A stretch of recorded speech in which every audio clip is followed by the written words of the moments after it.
Sejam todos muito bem-vindos a mais um episódio do Prop Talks. Como vocês devem estar percebendo, um episódio um pouco diferente. Para quem está nos assistindo já percebeu que estou solo aqui, sem meu companheiro, meu amigo Gustavo Zanotto. E para quem está nos ouvindo, o Zanotto teve um imprevisto. Mas acho que essas acontecem como tem que acontecer. Esse vai ser um episódio diferente e especial porque ele vai ser um episódio de Jotas ao quadrado.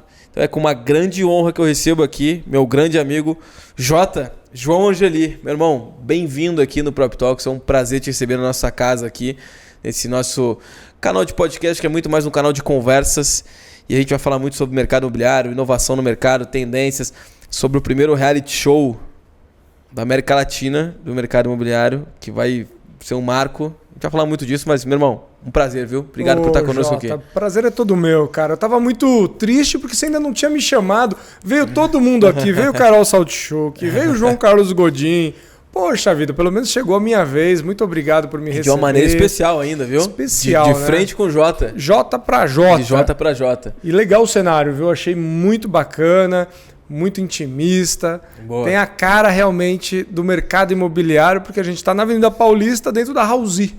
Que é um dos grandes cases aí pra gente poder falar, né? Então, cara, prazer é todo meu. Muito obrigado de verdade. Boa, irmão. É uma honra ouvir esse elogio, porque você veio da TV, né? Sim. Veio de uma montagem de cenários, né? Sim. Então é bom, um prazer ouvir isso ouvir de ti também. E aqui foi pensado aqui o Prop Talk ser na House, né? O Alê, um grande amigo que temos em comum até, foi porque a gente queria ter um lugar que representasse o que a gente fala aqui.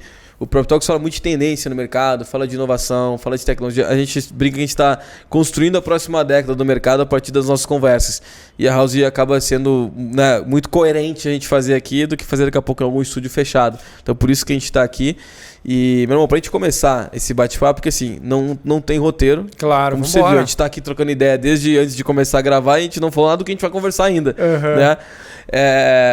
O tema que a gente vai usar aqui pra gente não é um tema só, porque tem muita coisa legal que a gente pode falar. Desde quando você começou a investir no mercado imobiliário e né, se denominou até um trader de imóveis, que isso eu acho que é muito legal. Podemos falar de leilão, podemos falar de BTS. E falar depois do nosso reality show também. Mas fala um pouco pra galera que tá começando aqui a acompanhar e que ainda não conhece o João Angeli, que tá errado, né? Não conhece, já tá errado. Não, mas quem é o João Angeli e como é que começou a sua relação com o mercado imobiliário, sendo que tu não veio, né, dessa área especificamente? Pois é. Na verdade é uma loucura a minha vida, né? Porque eu venho da televisão, em 2004 eu entrei na televisão, mas antes ainda entrei no rádio, fui locutor da 89, fui locutor da Mix FM. Uau. Né? Nunca dentro da rádio eu ficava naquelas vanzinhas, eu não sei se você lembra, que o pessoal falava assim: vamos ao vivo agora para a Avenida Paulista, direto da van, lá da Rádio Mix. E aí o pessoal chamava ao vivo, tipo, estou aqui na Avenida, sei lá, Faria Lima, aqui na Avenida Paulista, se você quiser pode vir adesivar o seu carro, sua moto. E eu fazia isso naquela época, né? E eu tô falando de 2001. Estamos falando aí de 22 anos atrás. É muito tempo, né? Em 2004 eu entrei no programa Raul Gil. Fiquei do programa Raul Gil de 2004 a 2010. Saí do Raul basicamente sócio do Raulzinho. A gente começou a fazer algumas coisas. Canal no YouTube estava começando naquela época. E comecei a fazer campanha política, né? Eu tinha muito equipamento. E comecei a eleger o pessoal. Em 2011, se eu não me engano, eu comprei o meu primeiro imóvel no leilão. Então eu ganhei um pouquinho de dinheiro. O primeiro imóvel que tu comprou foi em leilão? Foi no leilão. Eu sempre comprei imóvel em leilão. Caramba, mas como é que tu tinha essa informação nessa época? Porque se hoje essa informação já é absolutamente restrita... Não 2011 tinha, Jota. Na verdade, foi o meu primeiro bom e mau negócio. Porque eu comprei um imóvel errado. Então, você imagina que tinha foto no edital e eu comprei a casa do lado. Porque na época, acho que o cara... como que eles faziam, né, os editais? O leiloeiro contratava, por exemplo, um motoboy ou alguma pessoa e o cara lá ia tirava qualquer foto, 3 fotos, só que ele tirou da casa errada. Caramba. E aí eu comprei a casa sem visitar o imóvel. Então eu acabei me dando mal, porém eu não perdi dinheiro. Eu me lembro que eu comprei aquela casa por 180, a gente vendeu ela por 300 e pouquinho, quase 300. Cara, ganhei uma grana, mas foi assim um belo de um estresse. E tem 2 tipos de aprendizado, né? Aquele que você paga como se fosse uma mensalidade para a faculdade, e tem aquele que você paga errando. Né? Eu sempre comecei errando, então errando e pagando. Mas aquilo também me trouxe, né, o que eu chamo de estralo divino para poder criar uma carreira como trader de imóveis. Então eu comprava imóveis no leilão e vendia. Né? Hoje o leilão, puxa, tá muito concorrido. Eu comecei a falar, aí você tem a Charlene, aí depois eu criei, né, agora um evento também para poder falar sobre isso. E cara, o leilão me trouxe assim muita amplitude de cabeça. Por quê?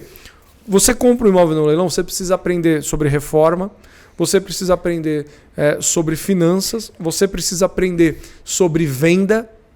Então você precisa saber de tudo na cadeia, que é comprar barato. Beleza, comprei barato. Depois eu vou precisar fazer a emissão na posse, que é tirar a pessoa. Tá bom, tirei. Normalmente o imóvel está quebrado, então você precisa ser bom de reforma. Mas, puxa, eu vou colocar um piso tão caro. Né? Você precisa deixar o apartamento habitável, mas precisa ter noção do que você vai colocar para não gastar muito dinheiro. E aí chega a hora de vender. Né? E nem todo mundo está preparado para vender rápido um imóvel a preço de tabela.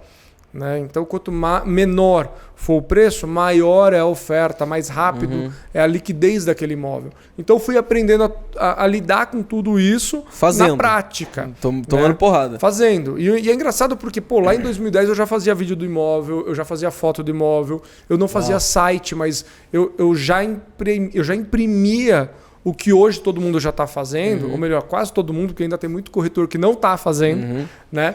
E deveria fazer. Mas eu já fazia em 2010 algo muito parecido com o que é feito hoje. Tanto é que eu tenho vídeo, sabe? Uma série de situações ali para poder mostrar um jeito novo de vender. Porque o lucro está na compra, mas comprar barato é um dom, vender caro é outro dom. Caramba. Cara, em 2011 isso daí, cara. 2010, final de 2010 para 2011, porque eu fiz uma campanha em 2010 e eu ganhei o meu primeiro dinheiro grande ali naquela época. Até então, eu acho que eu tinha mais ou menos 26, 28 anos. Eu me lembro que eu ganhei uma grana e ainda demorei 2 anos para comprar um Nike.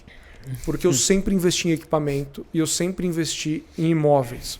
Então, na minha cabeça se eu for comprar um Nike ou se eu for comprar um carro, eu deixo de crescer. Eu deixo de expandir. Né? Então, eu sempre tive muito equipamento, porque a minha raiz veio da televisão.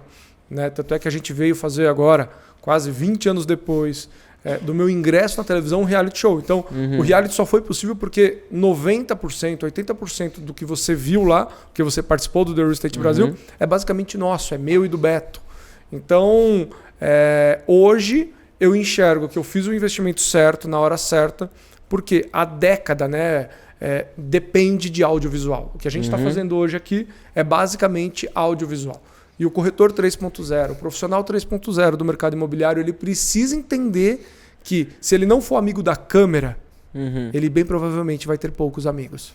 Caramba, não, já tá um corte já, absurdo. Porque eu frisei ali em 2010, 11, porque parece pouco tempo, dependendo da ótica que você olha, mas se for ver a evolução que a gente teve, muita coisa aconteceu nesse meio tempo. E foi quando eu entrei no mercado imobiliário. Entrei em 2011 no mercado imobiliário, quando eu tinha 18 anos.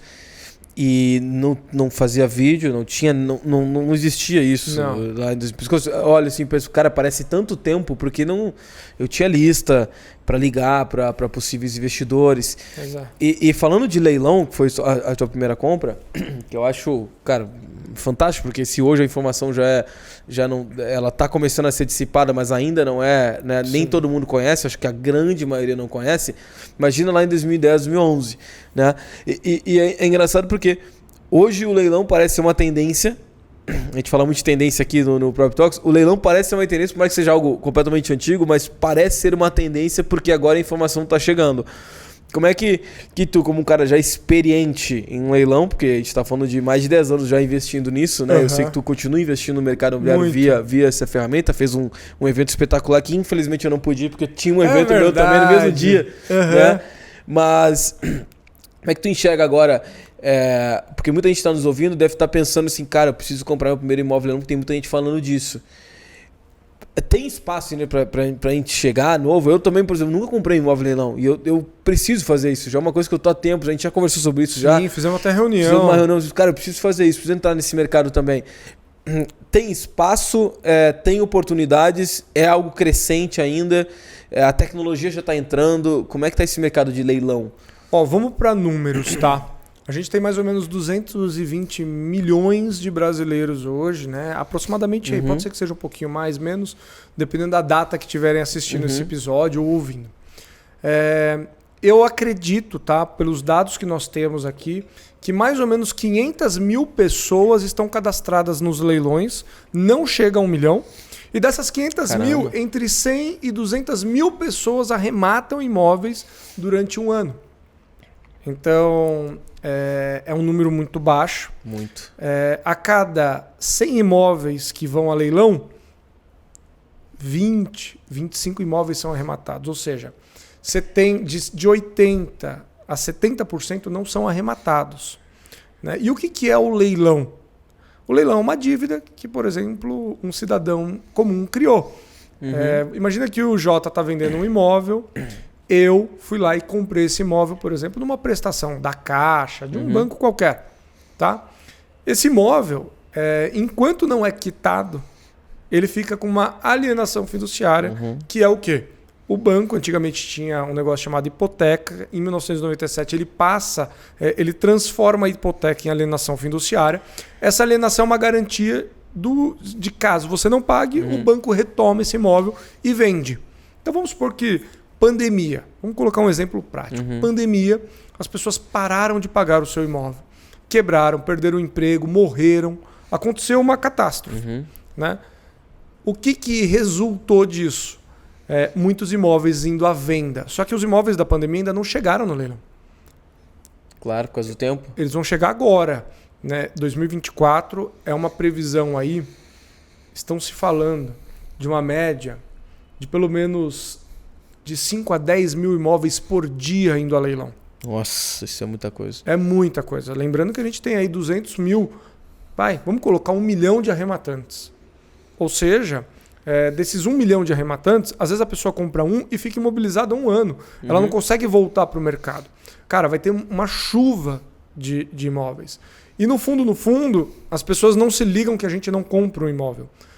A gente compra uma dívida que alguém não honrou. Então eu entro, honro essa dívida e o prêmio é um imóvel.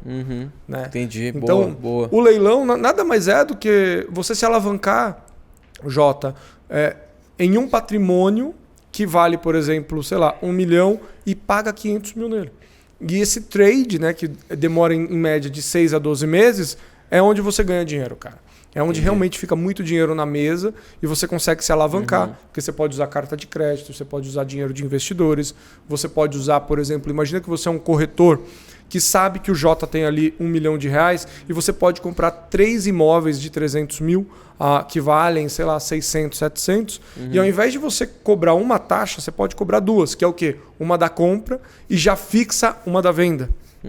E talvez você consiga até aumentar o seu spread e também cobrar um ágio dos juros, desse spread de 300, 400 mil que tem ali de lucro. O que eu faço quando eu não tenho dinheiro? Jota, quer comprar um imóvel de 700 mil por 300 ou por 350, 400? Quero. Beleza, eu vou virar seu sócio. Eu quero 10% do lucro. Lucro, claro. Entendeu? E na venda ainda você consegue mais 5%. Ou seja, você de 5%, né, que é o que um corretor normalmente ganha, ou que uma imobiliária ganha, você passa a 15% de um imóvel que não é seu e de um dinheiro que não foi você que colocou. Ou seja, é muito bom. Né? Se você hoje se formar para trabalhar só pro leilão, nossa, a sua chance é muito grande de ficar milionário em um ano. Fantástico. Muito grande. E a desculpa não é mais o conhecimento, porque agora já tem literatura sobre isso, né? A gente tem muito vídeo sobre isso, tem evento agora sobre isso que não tinha também. Tem como buscar essa informação, esse conteúdo para poder se especializar, né? Cara, e do leilão, que é uma coisa que eu lembro que a gente tomou um café uns meses atrás aqui na Bela Paulista. Foi né? mesmo, muito bom. Tava eu e o aqui. Eliseu, né? Eu e o seu Eliseu, que a gente estava conversando sobre a operação de vocês, que eu vou perguntar também de BTS, né? BTS, para quem não sabe, é Build Suite, né? Que é construir sob medida, né? Sob medida para depois alugar, virar uma operação. E eu lembro que você estava me falando assim, pô, a gente pode comprar em leilão esses imóveis. Porque às vezes a gente vê no leilão a pessoa imagina um apartamento, uma casa, alguma coisa muito específica do imóvel, desse imóvel mais clássico, né? Mas no leilão tem terreno, tem lote, tem industrial. Eu vou dizer as coisas que eu já comprei, só pra você ter uma ideia. Televisão, liquidificador, Caramba. persiana, sofá, porta batente, cozinha planejada, iluminação, abajur, luminária, essas mesinhas, porque imagina a Vitacom, fez ali um lançamento. Sabe o que ela faz com aquela unidade que está mobiliada, decorada? Ela coloca inteirinha nos leilões. Virou uma modalidade, tipo, eu já comprei muita coisa de apartamento mobiliado de construtora. Caramba. Muita coisa. Então você consegue comprar esse tipo de itens para casa, carros, já comprei muito carro, imóvel, máquinas amarelas, que seriam aquelas máquinas pesadas para obra, tem muito também. Celular, Receita Federal. Se você vai para Miami, Orlando, cuidado. Se você for parado na Receita, todos aqueles itens apreendidos na Receita vão a leilão. Então você tem iPhone, câmera fotográfica, tudo microfone. Lacrado, às vezes. Tudo lacrado.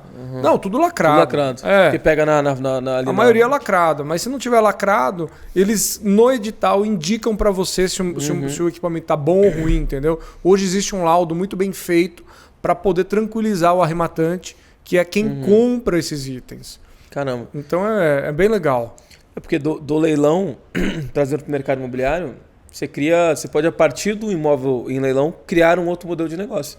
Né? Pois é. Eu acho que vocês estão fazendo no BTS também, né? O BTS, na verdade, ele abriu uma vertente que não existia. Porque o que é o BTS? Imagina você ter um imóvel, né, parado, baldio, um terreno ali, sei lá, vazio ou mal alugado, e de repente você colocar um McDonald's em cima dele e alugar para o McDonald's por 30 anos. Ou um banco. Você tem um Bradesco, um Santander, sei lá, alguma coisa que as pessoas normalmente gostariam, né? O sonho de todo mundo é a aposentadoria do brasileiro. Agora, você imagina você comprar esse terreno, de repente, no leilão, e aí você pega esse terreno e transforma ele num ativo imobiliário. A rentabilidade... rentabilidade. Muito então, mais alta. O BTS, na verdade, é para pessoas que têm um terreno vazio ou que têm um imóvel mal alugado ou corretores que conseguem enxergar esse imóvel, esse terreno, de uma maneira comercial. Porque todo mundo que eu converso constrói para multifamiliar ou unifamiliar, ou seja, para pessoas morarem. O nosso propósito com o BTS é construir pro comércio, para fomentar o quê? Aluguel. Porque uma das coisas que as pessoas não sabem no mercado imobiliário, eu também demorei um pouco para entender, é que o mercado imobiliário não é nada se você não entender do mercado financeiro. O mercado imobiliário... Ótimo. O mercado imobiliário, ele precisa do mercado financeiro e o mercado financeiro precisa do mercado imobiliário. Né? Então você só vai ver gente bem-sucedida que conseguiu entender esse cross. Por quê? Imagina que você é um fundo multimercado ou você é um fundo imobiliário. O que um fundo precisa para colocar dinheiro em alguma operação? Lastro. O que é lastro? Lastro é uma garantia de que eu coloco meu dinheiro numa operação e esse dinheiro não vai virar pó, não vai virar fumaça. Né? Amo criptomoeda, amo Bitcoin, amo tokenização. Mas vamos comparar o mercado imobiliário agora ou com ações ou com Bitcoin, por exemplo. O Bitcoin, você acorda rico e dorme pobre, ou você acorda pobre e dorme rico. Porque ele oscila de acordo com o mercado. E as pessoas não têm controle sobre isso. É um ótimo ativo. Né? Eu tenho uma exposição em Bitcoin. Ações é a mesma coisa. De repente, o presidente fala uma besteira, as ações podem tanto crescer como cair. Diferente do mercado imobiliário. Então, o fundo, né, ele gosta muito de investir em tijolo, em ferro, em cimento. Por quê? Porque você consegue dali tirar tantas opções de investimento, de liquidez, que as pessoas acabam ficando ricas, mesmo incompetentes. Eu já vi muito incompetente, Jota, ficar rico, porque o mercado imobiliário ele é tão próspero, ele é tão fértil, que mesmo sem saber o que as pessoas... mesmo sem saber, as pessoas conseguem ganhar dinheiro. Caramba. Então, o mercado financeiro precisa do mercado imobiliário, assim como o mercado imobiliário precisa do mercado financeiro. sabe? Cara, muito bom. Eu usei essa mesma frase agora, uns dias atrás, eu escrevi um post no LinkedIn. Eu gosto muito de escrever no LinkedIn lá. E eu comentei um pouco sobre essa polêmica que aconteceu agora do Thiago Negro, né? Eu vi que ele falou umas besteiras aí. Né? Falou... Foi infeliz lá na fala dele. Mas ele vai fazer um lançamento, viu? Algum produto digital ele vai lançar. E eu falei justamente isso até. Porque o mercado imobiliário foi a loucura, né? Com essa frase dele que ele falou, jamais compre um imóvel a não ser que. Né? E botou algumas condicionantes. E eu até no post que eu falo, cara... eu concordo até com o que ele falou. A partir do a não ser que eu concordo, porque naturalmente você vai comprar um imóvel, tem que pesquisar bem, tem que entender, tem que ter uma boa oportunidade, enfim, né? E aí o que eu falo nesse post que eu falei, cara, o mercado financeiro, né? Os influenciadores, não só do mercado financeiro, mas vários outros, eles acabaram virando o novo ator propagandista, né? Quem paga, ele faz, ou é um lançamento dele mesmo que vai fazer. Sim. No caso, o Thiago, ele era patrocinado pela Elbor até pouco tempo atrás e falava muito bem de imóvel. Né? Então, quem paga mais, a gente vai fazendo. E aí tem um outro ponto. Está havendo uma migração em massa desde a pandemia, inclusive, de recurso de investidores do mercado de capitais para o mercado imobiliário. Né, renda fixa e mercado imobiliário. Então é natural que tu queira, né, falar um pouco mal dessa classe de ativo que está roubando o teu cliente. E aí a frase que eu usei no final para falar, galera, esse é o jogo. Né? Fiquem criando uma série de... Joga o jogo. E não se esqueça que o mercado imobiliário é a maior classe de ativos do mundo. Não tem nada maior que o mercado imobiliário no mundo. Não tem. E o mercado de capitais depende do real estate, assim como o real estate depende do mercado de capitais. Então... Tá tudo certo, vamos jogar o jogo.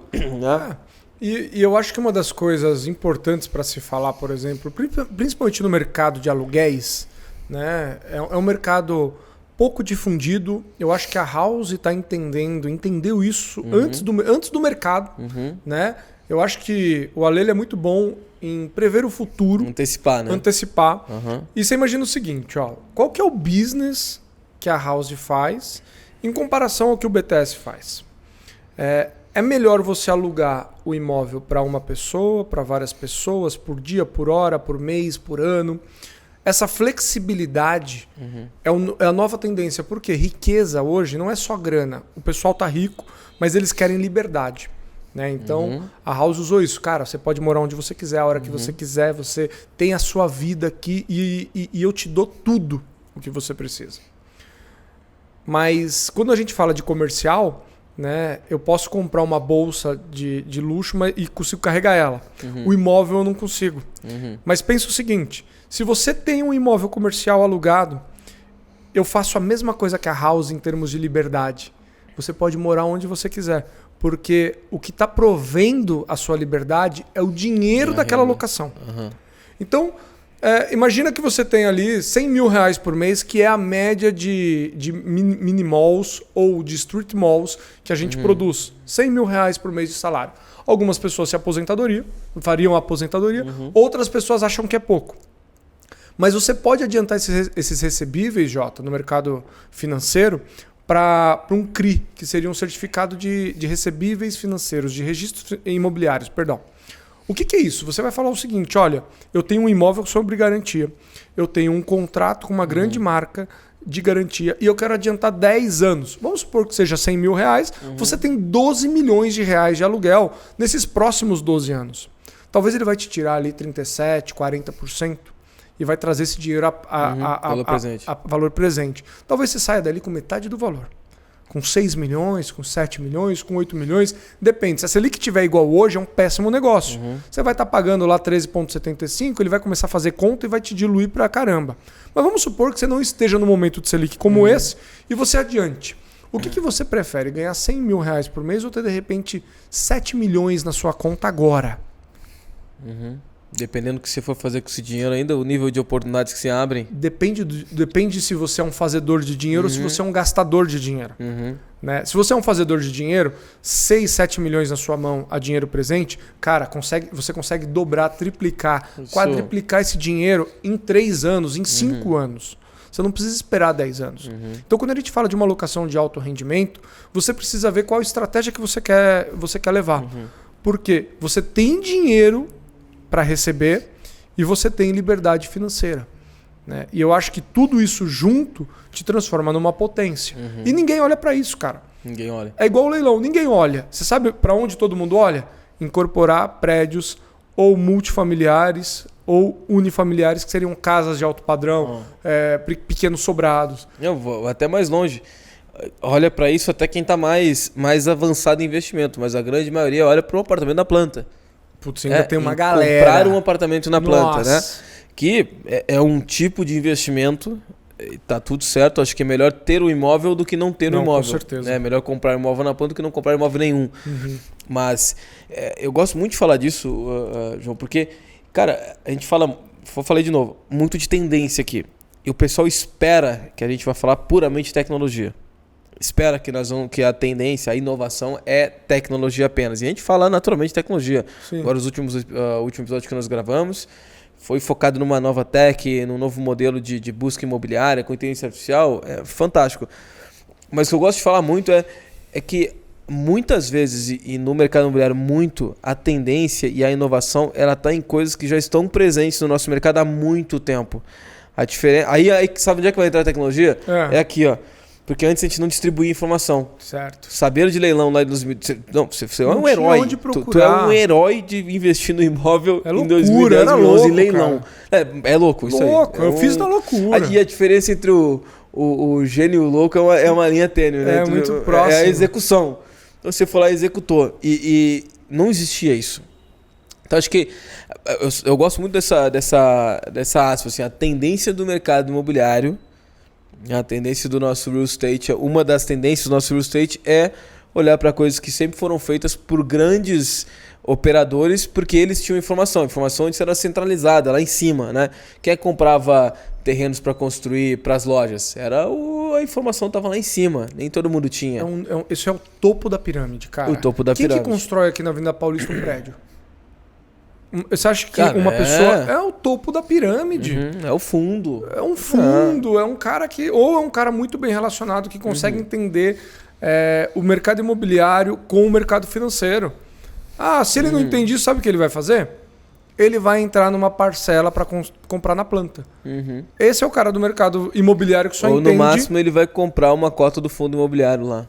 É isso. E ele não é dono de nada, ele é dono de um papel que ele não tem lastro. Porque o lastro de verdade é do fundo, mas eu sou dono do que dentro de um fundo? Eu sou dono de um papel que é dono de um ativo, que está lastreado em muita coisa, mas no fundo, você não tem nada. Então, é muito louco isso, né? Nossa. Comprar é dar dinheiro a fundo perdido. Por quê? A laje foi, sei lá, saíram aqui do aluguel. Eles vão diminuir a sua rentabilidade. E se acontecer alguma coisa, vai dividir tudo entre todos e no fundo você vai ser diluído numa operação que não é sua, você não tem poder e o seu dinheiro simplesmente evapora. Né? Por isso que eu gosto do mercado imobiliário. Porque quando a gente fala de finanças, e aí eu só entendi isso também depois de muito tempo, tá? Porque para mim, fazer dinheiro no mercado imobiliário era no trade de imóveis. Eu comprava barato e vendia caro. Sabe quando que eu ia ficar muito bem de vida? Só depois de 20 anos. Porque é doloroso você ir sem dinheiro para o mercado. Demora muito. Agora, se você consegue entender que o dinheiro não é seu e nunca será, e o lucro do que você gerou com dinheiro que nunca é seu e nunca será, é seu, o lucro é seu. O dinheiro não é seu. Então fica muito mais fácil de você colocar esse lucro no bolso e criar sua riqueza. E se você for uma pessoa muito articulada, você pega esse dinheiro que não é seu e transforma num lucro que é seu. E eu acho que essa é a diferença. Porque, pensa o seguinte, você é corretor de imóveis. Você está lá vendo muita gente comprando e vendendo. Por que você não participa da negociação de fato? Você só é um intermediário.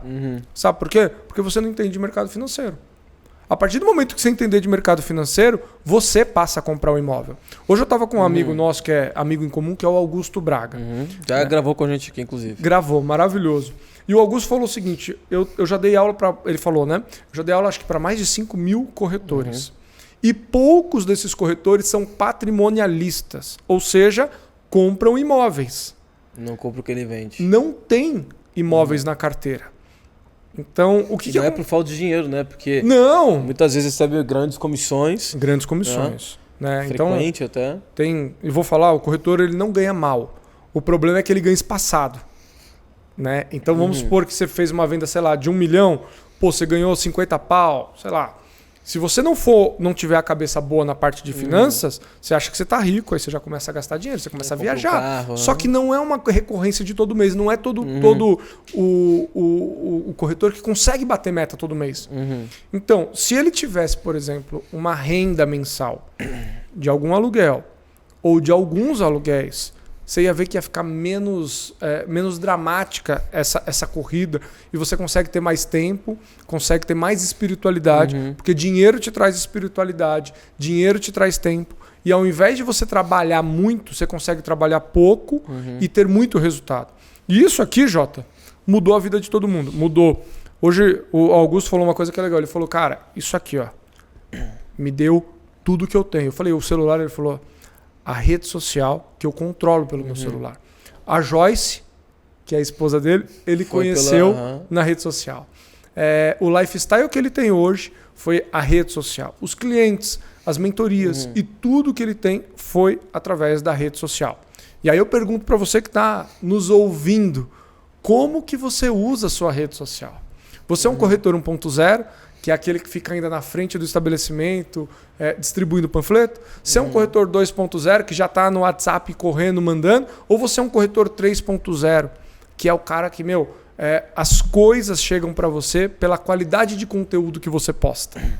Então eu acho que o sucesso hoje ele está muito atrelado àquilo que você produz e principalmente a riqueza que você produz para os outros, porque o lucro vai estar na riqueza que você sabe produzir. Fantástico, irmão. Fantástico. O Augusto é muito legal porque, se for ver, eu me conectei com ele há um tempo atrás, que a gente fez alguns meses, bem bons meses atrás, e ficamos muito amigos. O Augusto é um parceiro, embaixador da Valisto lá, minha empresa. O Augusto, quando vocês me convidaram para participar do reality show, eu levei ele lá também. Foi. E aí ele participou do reality show, aí virou um amigo de todos também, aí você já tem alguns negócios. Isso que eu acho que as pessoas do mercado imobiliário, porque eu falo, a tendência ela é o que sempre esteve aqui, a conexão, gerar valor para as pessoas, gerar conexão com as pessoas, saber se conectar, entender qual é o negócio do Jota, do João, como é que eu conecto com isso, como é que eu gero valor, como é que eu participo dessa negociação. Às vezes não é nenhuma venda de imóvel, às vezes é um projeto, é uma coisa, né, a mais que está sendo feita. Então acho que isso é o principal ponto, assim, para quem nos ouve, um incorporador que está nos ouvindo, um corretor, que às vezes o incorporador também pensa assim, cara, essa corrida do digital, como é que eu vou fazer para me antenar? Né? Agora tem a House que ajuda todos os incorporadores do Brasil a se manterem atualizados com todos os serviços e produtos da House. Mas eu acho que o principal ponto é entender, né, onde é que você está ali, o seu lugar, né, o seu posicionamento, buscar se conectar, buscar se posicionar e se conectar. E olhar o que o mercado sempre fez e entender como se participa disso que o mercado sempre fez, né? Como é que se inova nisso. Às vezes tem muito incorporador que tem terreno também e que está ali esperando aquele terreno para lançar um produto, esperando, daqui a pouco poderia fazer um mall nesse terreno aí e em vez de ganhar, né, na venda né, que tem início, meio e fim, ganhar de forma consistente, né, um incorporador pequeno que está daqui a pouco numa cidade, numa região, tem um land bank ali que poderia estar ganhando de outras formas, está tendo rentabilidade, está tendo previsibilidade na receita da incorporadora, né? Então, e sabe o que eu acho mais legal? Eu estou evangelizando o BTS no Brasil. Eu e o Eliseu. É verdade. Eu estou evangelizando, né? A gente está falando com algumas pessoas, né, loteadores aqui do estado de São Paulo, que nunca passou na frente, na cabeça deles, de criar um shopping na porta do loteamento deles para trazer pessoas para poder vender mais caro o terreno deles. Essa semana eu falei com um grande loteador, é um dos grandes donos aí, acho que do interior paulistano. E quando eu comecei a falar isso para ele, ele falou, cara, eu estou fazendo uma coisa que eu poderia ter feito, acho que com muito mais facilidade. Por quê? As marcas precisam expandir. Né? O mercado precisa expandir. E às vezes você vai sair da sua casa, vai ter que andar, sei lá, 1 quilômetro, 2 quilômetros para ir poder comprar pão, para ir poder comprar ou fazer sua academia. Uma série de produtos, não são todos os bairros que tem tudo no bairro.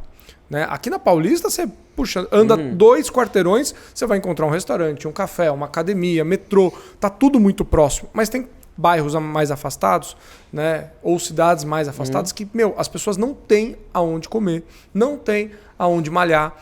O serviço é muito ruim. E você imagina o seguinte, quando você monta um espaço desse, e a gente estava falando sobre o corretor não ter imóveis. Já pensou você ganhar a sua comissão com uma porcentagem vitalícia de um aluguel? Ou quase vitalícia, de 30 anos. Imagina você vender, sei lá, 10 cotas de um empreendimento, por exemplo, que tem um McDonald's ou uma grande marca em cima, e você optar... Nossa, isso é muito bom. E você optar por ficar sócio desse empreendimento. Não quero 6% de comissão, eu quero a receita. Quero a receita. Quero então vamos supor que você vai ganhar... Isso é uma coisa muito aqui, né? Muito mentalidade. Pois é, mas as pessoas elas preferem dinheiro a valor presente. Então ele fala o seguinte, vamos supor que ele vendeu um BTS, tá? Um terreno alugado para o McDonald's por 10 milhões de reais. Qual seria a comissão desse cara que vendeu um imóvel de 10 milhões de reais? Vamos colocar aí entre 300 e 600 mil, dependendo, porque a imobiliária às vezes não vai repassar para ele o valor total, né? Vai ter ali outras pessoas comendo a comissão dele, mas vamos colocar ali 400 mil, 300, 400 mil. Uma cota de BTS hoje custa mais ou menos 100 mil reais. Ele conseguiria ficar com 3 cotas, ou seja, ele teria ali mais ou menos, se fosse 3 mil reais durante 30 anos. Aí eu vou te fazer uma pergunta. O que você prefere, Jota? Pegar 300 mil reais à vista ou ter 3 mil reais por 30 anos? Caramba. Já estou imaginando já o que dá para fazer com receita. É que tá, você falou, o pessoal não entende o poder de uma receita recorrente. Pois é. E isso é um negócio que no mercado imobiliário, a gente vê às vezes imobiliária só de venda, tá? Quanto vale uma imobiliária de venda? Sendo que amanhã pode, de repente, o melhor vendedor sair e ela não tem receita. Agora, uma imobiliária que tem uma carteira de 5 mil aluguéis, quanto vale? Nossa. O poder da receita recorrente, é que você bem falou, o mercado imobiliário ele precisa se cruzar cada vez mais com o mercado financeiro. Ele precisa ser um real estate fintech, né? Para entender essas operações. Por que é melhor eu ficar com 3 mil por mês do que com 300 mil reais de uma vez só? Claro. Né? E isso acho que o mercado não entende. E você falou um negócio, cara, que agora eu estou pensando... Eu já participei de lançamento de loteamentos, tá? De alguns. Seja vendendo, ou seja estruturando, ajudando. Já participei, ou seja, às vezes só olhando. Tá lançando lá, vou acompanhar esse lançamento, né? E eu vejo que normalmente a loteadora, ela quer ter esse papel realmente de entregar os lotes e aí, a partir desse momento, se forme o bairro ali, né? Se forme esse negócio. Mas olha que poderoso, de repente, essa visão dela já construir neste bairro, né, neste loteamento, os pontos comerciais que ele terá. Aqui vai ter uma vila gastronômica focada em restaurante. Aqui na frente vai ter uma vila um pouco mais uma parte um pouco mais industrial, né? Eu estou pensando isso agora, tá? Certo, mas você está fazendo uma cidade. Você está criando um bairro. Mas eu já provocá-la sendo o loteador, né? Sendo o investidor. Certo. Eu já provocá-la, eu já incentivá-la que ela aconteça. Porque o que acontece normalmente? Aí eu tô pegando... Quem está nos ouvindo pode ser que diga assim, não, mas isso já está acontecendo e que bom que já está acontecendo. Mas eu tô pegando os que eu participei, tá? E eu não tô falando de cidade grande, tô falando de cidade menor. Né?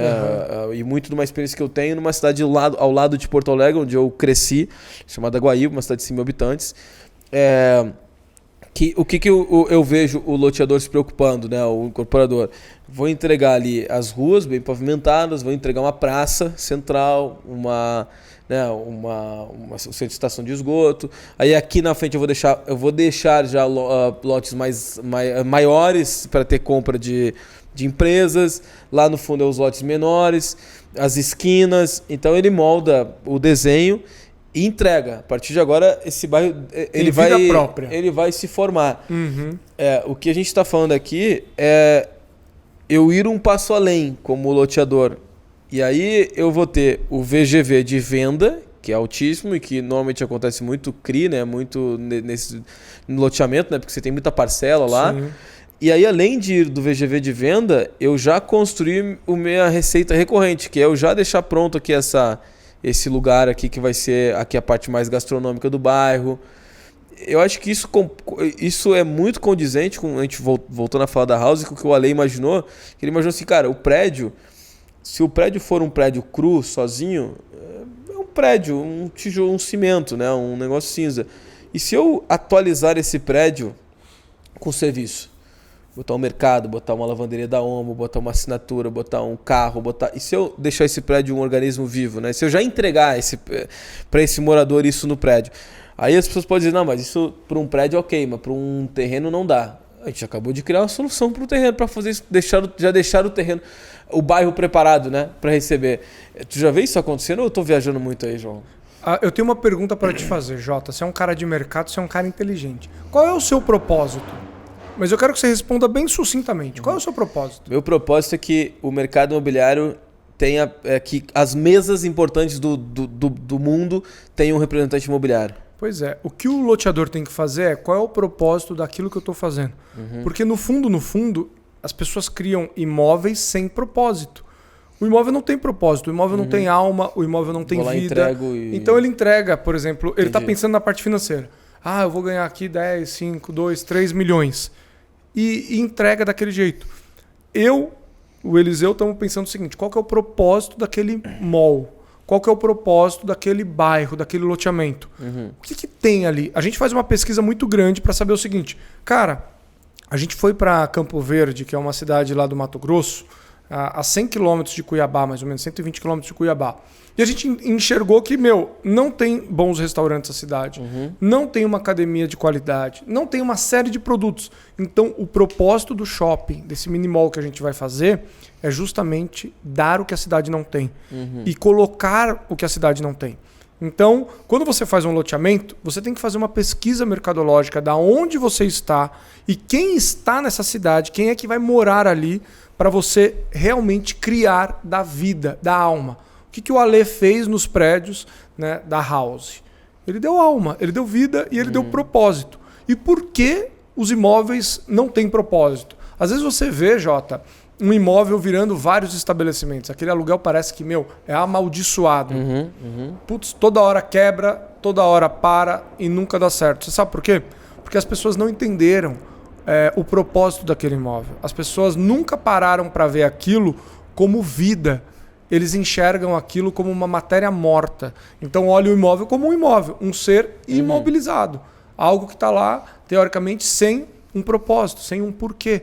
Então, a nossa ideia é dar vida para bairros, trazer alternativas para que ele esteja conectado e ele tenha o porquê estar lá. Foi por isso que eu comecei, né, a resposta te perguntando, Jota, qual é o seu propósito? Quando a gente sabe qual é o nosso propósito, quando a gente tem propósito dentro de um empreendimento imobiliário e a gente consegue modelar, envelopar isso, fica tão fácil das pessoas comprarem e terem vida. Eu vou dar um exemplo. Tem um bairro que a gente está montando que nós estamos pretendendo dar uma UPA pro bairro. Por quê? Porque não tem nada lá do lado. Então, a Bethesda Real Estate vai dar uma UPA pro bairro. E aí o prefeito virou pra gente e falou assim, e aí, um outro estalar divino. Às vezes a gente não tem noção do que o BTS pode virar. Ele falou o seguinte, se você me der essa UPA aqui, eu vou pedir para você construir outra e vou te dar um contrato de 30 anos para essa UPA. Eu falei, caraca, eu posso alugar para o Estado. Por quê? Você às vezes pode construir uma UPA, você pode construir uma creche, você pode construir uma UBS. E você tem um contrato de 20, 10, 30 anos, às vezes dentro do seu bairro. Porque não é um loteamento fechado, é um bairro. Você tem que pensar que as pessoas ficam doentes. Você tem que pensar que as pessoas querem comer, querem malhar, querem se divertir. E por que não pensar em algo que dê recorrência? Então, vou te fazer outra pergunta. Quanto dinheiro um corretor, ganha após a venda? Depois de 2, 3 anos?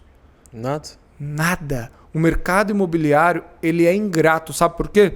Porque ele tem prazo de... Aquela mercadoria que você está ali se matando tem prazo de validade. Ela vai te dar um up muito alto e te joga para baixo muito rápido também. Por que não criar uma receita recorrente dentro do mercado imobiliário? Ou seja, você não precisa vender tudo. Separa 10%, 15% para dar propósito para o bairro, para dar vida para o bairro, para você poder participar do bairro, mesmo vendendo tudo ou quase tudo. Então eu acho que essa pegada de locação, né, aliada ao mercado financeiro, é o que vai fazer as pessoas ficarem bilionárias e não milionárias. Porque eu conheço muitas pessoas milionárias no mercado imobiliário e elas não estão bilionárias por falta de propósito. E não é o propósito delas, é o propósito daquilo que elas estão construindo, daquilo que elas estão incorporando. Caramba, fantástico, fantástico. Filosofei agora, hein, Jota? O Prop Talks, ele é muito filosófico. É mesmo? Cara, ele é muito filosófico. A gente sempre fala assim que, inclusive no início, quando a gente falava o que era o Prop Talks, a gente falava assim que são conversas e provocações do mercado imobiliário, muitas vezes filosóficas, para falar da construção das próximas décadas do mercado. E é só a gente ver o que está acontecendo no mundo, as pessoas querem estar próximas dos lugares, né? A gente está indo tanto no micro, né, o que a gente falou da house aqui que tu coloca no prédio, mas vamos imaginar num bairro como um todo. As pessoas querem estar próximas. E isso não é mais tendência, é a realidade. Isso é o sonho daquela cidade de 15 minutos, né, que a gente tem, né? Conseguir chegar em todos os lugares em 15 minutos. Se a gente for depender de uma estrutura pública para isso acontecer... Aqui no Brasil? Não tem. Só que a iniciativa privada tem, né, recurso e tem possibilidade de fazer isso mais rápido, muito mais rápido. E de fazer, como você falou, numa cidade que já está ali, já existe a cidade. É só eu olhar com essa visão financeira da cidade, né? Eu acho que isso sim é uma coisa que, tanto para novos produtos, e aí esse insight que a gente falou de vai desenhar o seu produto, vai lançar ele, pensa, né, no propósito dele, quem vai morar lá e como tu pode já oferecer esse serviço. Muito já legal. Tentar oferecer, e eu vou além. Não é o meu negócio, não consigo, só quero entregar. Então chama a BTS Real Estate para ser parceiro desse negócio.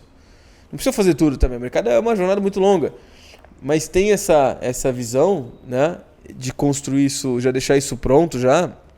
E cara, eu acho que quando 1, 2, 3, 5, 20 incorporadores começarem a fazer, aquele que não fez vai ficar para trás. Como é que eu vou entregar um benefício para aquele lugar? Vai garantir que quando tu lançar o próximo, tu vai poder dizer, cara, lembra aquele bairro ali que saiu, que todo mundo gostou pra caramba de morar lá, né? Vendeu e foi muito bem aceito. Eu vou lançar de novo aqui. Essas coisas que eu acho que antes a gente olhava muito pro marketing, porque o marketing vende, o marketing é legal. Mas hoje em dia, quando tem muita coisa rolando, é muita informação, cara, é muita coisa rolando. É muita coisa. Se você não tem um negócio bom mesmo e não souber comunicar ele e mostrar que aconteceu e não ter muita dedicação para isso, fica para trás, porque o mercado é muito... Você falou, tem possibilidade de pegar dinheiro, de fazer um bom projeto. Daqui a pouco quem está nos ouvindo aqui é um cara que nunca lançou na vida, nunca construiu. E ele capta a mensagem e desenha um projeto, e desenha um empreendimento e vai lá e lança. E consegue dinheiro. E em 5 anos ele está lançando mais do que um cara que está há 20 anos já fazendo isso. Porque ele captou a jogada e disse, caramba, eu vou fazer isso aqui. É muito rápido a informação. O nosso concorrente a gente nem sabe quem é mais. Nem sabe quem é o concorrente. Muita gente pode fazer isso daí. Grandes fundos estão vindo dos Estados Unidos agora comprar prédio inteiro. Estão vindo construir, estão vindo fazer coisa. E aí o nosso concorrente a gente não é mais o nosso cara da esquina ali que construía junto com a gente. Agora é um fundo americano que vem com dinheiro infinito para fazer isso. Então se a gente não pensar em como fazer um negócio legal... punk, o mercado ele é bom, é o maior mercado do mundo, mas também, como ele é o melhor mercado do mundo, todo mundo tá de olho. Todo mundo. E todo mundo quer participar dessa fatia aí, desse negócio, né? Eu costumo dizer que o mercado é uma baleia. Não tem como você comer ela sozinha. Imagina uma baleia na sua frente, na frente do mar, assim, metade na areia e metade no mar. E eu vou te dar um garfo e uma faca e falar o seguinte: come o que você conseguir, Jota. Em 30 minutos você fala, eu tô satisfeito, eu já tô cheio. E tu vai ver, tu pegou... Nada. Né? Só que todo mundo que comer dessa baleia vai ficar cheio e vai ficar satisfeito. E ainda consegue repetir a dose. Ou seja, as pessoas têm que parar, às vezes, de ser zoião, né? E olhar, talvez, para o próprio quintal e olhar para o mercado como um todo, entender que ninguém é concorrente. Tá todo mundo se servindo da mesma baleia. E quando você faz um produto legal, você obriga as pessoas a fazer um produto legal. Porque quando o mar sobe, todo mundo é obrigado a subir. Né? Agora, se você vai ficar ainda no século passado, há 20 e poucos anos atrás, achando que vai ganhar dinheiro ainda no mercado, cara, esquece. né? Aquele loteador que usava uma Saveiro, toda quebrada, que tinha uma chave de fenda na janela, né? E fazia ali as casinhas na região dele e tal, ele está sendo engolido hoje por uma meia dúzia de Faria Limers que sabe lidar com o mercado financeiro. E entendeu que quem tem o poder é quem tem dinheiro para poder realizar os projetos. Porque tem muita gente com projeto bom que vai continuar com um projeto bom no papel, na gaveta, sem poder realizar. E aí, as ferramentas para fazer isso é o que separa os jovens dos meninos, entendeu? Os grandes dos pequenos. É isso. As pessoas não têm consciência, cara. Elas não têm consciência de que quando você faz um bairro legal, você já tem uma tese aprovada. É igual um fundo. O que o fundo vai te pedir para colocar dinheiro? Quero ver seu track record, ou seja, desse ponto que você está para trás. Eu quero ver como que você construiu isso, quero ver os seus valores, quero ver os seus princípios e o como que você ganhou esse dinheiro. Seus economics. Seus economics. Beleza. Ó, tem track record. O J aqui tem track record. Beleza. O cara, quando vai lá na sua imobiliária ou vai conversar com você, vai perguntar qual que é o track record dessa loteadora, dessa construtora ou o seu que está me vendendo. E aí você vai fazer a mesma coisa que um fundo. Você vai olhar para trás e vai dizer, ó, tá vendo esse empreendimento ali? Nossa, esse empreendimento é muito ruim, hein? Não tem uma padaria, não tem um açougue, as vias não são largas, são apertadas. E ali você já tem, talvez, em vez de orgulho de mostrar, você vai falar, puta merda, a mulher meteu o pau no meu projeto. Como que eu vou vestir? Como que eu vou fazer uma alfaiataria imobiliária no meu próximo empreendimento para que as pessoas vistam aquilo como se fossem delas? Mesmo eu projetando para diversas pessoas. Então você tem que ser plural. Plural é falar com todos. Entender o que todos querem. Se você for singular nesse mercado, você não vai poder usar o seu track record. O seu track record vai ser contra você. E eu acho que é isso que as pessoas têm que entender. Né? Se ela tiver a cabeça de fundo. Outro dia, lá no Leilão Summit Day, que é o evento que a gente criou, uma das pessoas levantou a mão lá para fazer uma pergunta, parou a minha palestra e falou assim, você está falando aí de vender caro, você está falando de vender a preço de tabela, eu compro meus imóveis, me mato para vender, tem que dar desconto, todo mundo me pede desconto. Eu falei, é verdade, o senhor está sem propósito na venda. Aposto que o seu apartamento, desculpa, viu, era uma porcaria. Você deve ter passado uma tinta vagabunda, que já deve estar fazendo bolha, e deve ter colocado um piso laminado vagabundo que era para poder vender. Ele ficou assim, ó. Eu falei, pois é, o senhor nem tentou entender ou se colocou no lugar de uma construtora. Pega esse insight. Quando você for vender um apartamento, for vender alguma coisa, e agora eu não estou falando mais de loteamento ou de uma construtora, estou falando de uma pessoa que tem um imóvel. Tenta fazer como se você fosse uma construtora. Tenta fazer um lançamento de tirar boas fotos, fazer bons vídeos e tentar decorar esse imóvel. Hoje você tem um homestaging, por exemplo, que a Shai, ela coloca móveis de papelão dentro do apartamento que, cara, a olho assim, numa passagem rápida, parece que a parada está mobiliada. Você gasta pouco, coloca cheiro, coloca vida, coloca propósito e dá vocação para aquele imóvel. Só que ninguém quer fazer isso. Sabe por quê? Porque as pessoas ficam pensando, eu vou gastar dinheiro. Verba de marketing. Você tem que pensar como uma construtora. Eu vou colocar dinheiro, mas eu vou conseguir tabela dele. Ou você prefere dar 10%. Só que se você der 10% de um imóvel que vale 1 milhão, é 100 mil. No homestaging você gasta 15. E ganha 85. Então tudo é uma questão de conhecer o lugar, de entender quem é o cara, quem é a moça, quem é a família que vai comprar aquele imóvel e se adaptar. Né? Eu costumo dizer, o corretor 3.0 ele tem que ser igual água. A água se molda no pote em que ela estiver. Se for nesse pote, olha lá, ela se moldou. Se eu colocar nessa tampinha de garrafa, ela se molda. Se eu colocar nesse copo, ela também se molda. O que isso quer dizer? Quando você se molda para o imóvel, fica muito mais fácil de vender ele. Por quê? Porque você vai personalizar ele para quem realmente quer comprar aquele imóvel. Não adianta você vender carne para vegetariano. Não adianta você querer convencer um São Paulino a colocar a camiseta de um corintiano. Se você tem uma camiseta do São Paulo, você vende para um São Paulino. Se você tem uma camiseta do Corinthians, você vende para um corintiano. É simples. Um apartamento aqui na Paulista, de repente da House da Vitacom, não é uma família que vai vir morar aqui. É um cara ou uma mulher solteira que tem uma vida, sabe, mais independente, mais descolada. Tem público. Uma pessoa que quer um apartamento de 200, 300 metros é porque ele já tem uma família, ele já tem um outro patamar. Então, entender para quem você está vendendo vai fazer esse cheque vir mais rápido ou não. Perfeito. Nossa, fantástico. Cara, vários cortes aí. Você gostou? Você acha que tem uns cortes aí hoje? Tem uns cortes aí. Tem, Anderson? Tem uns cortes aí hoje? Não, porque eu tava preocupado já. Cara... Hoje eu acordei cedo, eu fiz tanta reunião e às vezes a minha cabeça à noite, ela começa a falhar, a bugar. Eu falei assim, cara, eu preciso honrar o Jota mas com bastante conteúdo. Nossa, porque isso aqui tá... o Jota sempre foi um cara tão legal, tão parceiro, tão extraordinário, que eu tinha que vir aqui para poder, né, ajudar a galera do Prop Talks a pensar, a sair da caixa, a transbordar. Né? Porque se a gente falar a mesma coisa e não fizer sentido para as pessoas, é a mesma coisa que a gente enxugar gelo. Não resolve nada. Não é o propósito também. Não é né? o propósito.